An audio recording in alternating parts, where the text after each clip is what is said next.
मुसलमानों की फौज तेजी से अजरबैजान की तरफ बढ़ रही है, लेकिन वहीं अजरबैजान में जब एक दिन नमाज के लिए खड़ी हुई, नमाज के फौरन बाद मुसलमानों की फौज की आपस में एक बहुत ही खतरनाक बहस शुरू हुई। एक दूसरे के कुरान पढ़ने के तरीके को गलत कहने लगे और सिर्फ अपने लहजे को असल कुरान कहने लगे। इतनी बढ़ गई कि ऐसा लगने लगा कि अब मुसलमान पहली बार एक दूसरे के खिलाफ ही तलवारें निकालेंगे। लेकिन मुसलमानों की इस फौज में एक बहुत बड़े सहाबी भी मौजूद थे, हुज़ैफा बिन यमान रज़ियल्लाहु अन्हु। जब उन्होंने मुसलमानों को इस तरह लड़ते हुए देखा, वो इस बात से डरने लगे कि कहीं आगे जाकर मुसलमान तो वो इस जंग को छोड़कर तेजी से वापस मदीना में खलीफा उस्मान रज़ियल्लाहु अन्हु की तरफ रवाना हुए। और मदीना पहुंचते ही अपने घर जाने के बजाय वो सीधा हजरत उस्मान के पास पहुंचे और उनसे कहा, या अमीरुल मोमिनीन, इससे पहले कि मुसलमान भी यहूदियों और क्रिश्चियंस की तरह डिवाइड हो जाए, इस उम्मत को टूटने से बचा ले।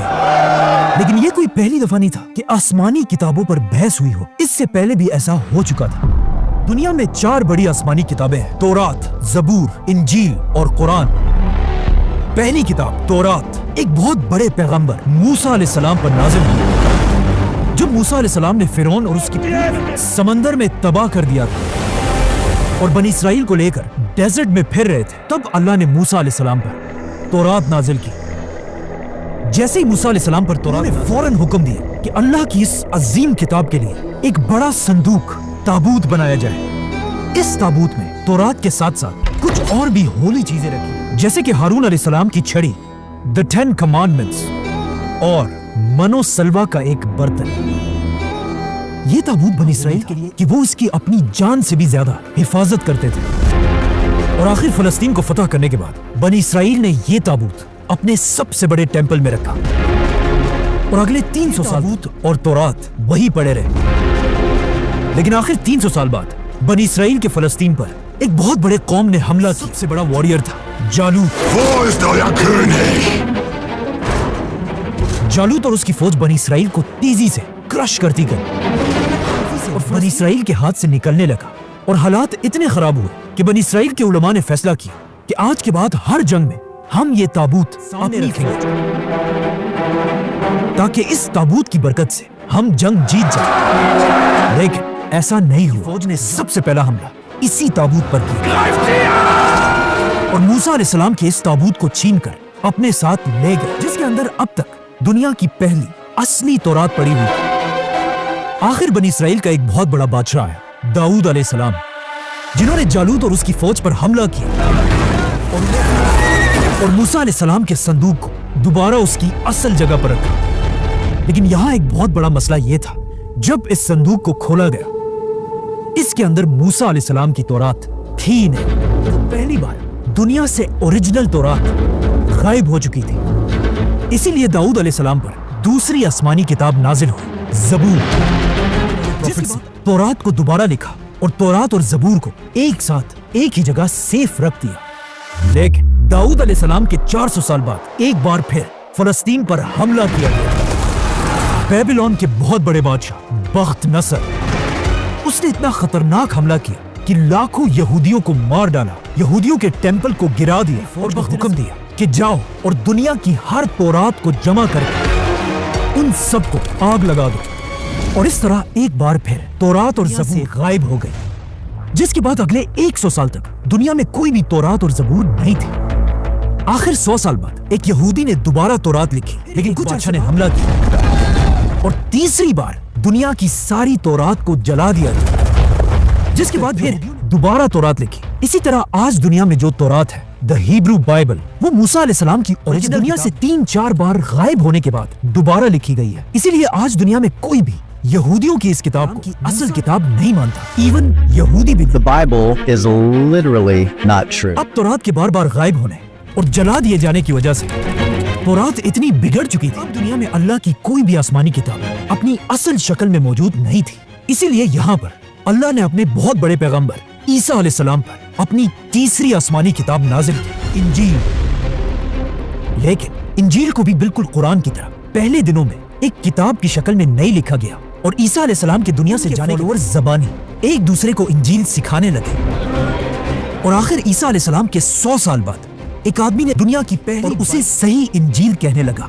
लेकिन इस आदमी की पहली इंजील को पूरी दुनिया के क्रिश्चियंस ने रिजेक्ट कर दिया और यहाँ से ज़बूर की तरह इंजील में भी कंफ्यूजन शुरू हुई, जिसके बाद हर तरफ लोग अपनी मर्जी से इंजील लिखने लगे। और आखिर ईसा अलैहिस्सलाम के 300 साल बाद एक ऐसी दुनिया में हजारों डिफरेंट इंजीलें थी। इसीलिए ईसा अलैहिस्सलाम के 300 साल बाद दुनिया के सारे क्रिश्चियन स्कॉलर्स की एक बहुत बड़ी मीटिंग हुई, जिसमें उन्होंने खुद ही से इन हजारों इंजीलों में से सिर्फ 4 इंजीलों को सेलेक्ट किया और बाकियों को रिजेक्ट कर दिया।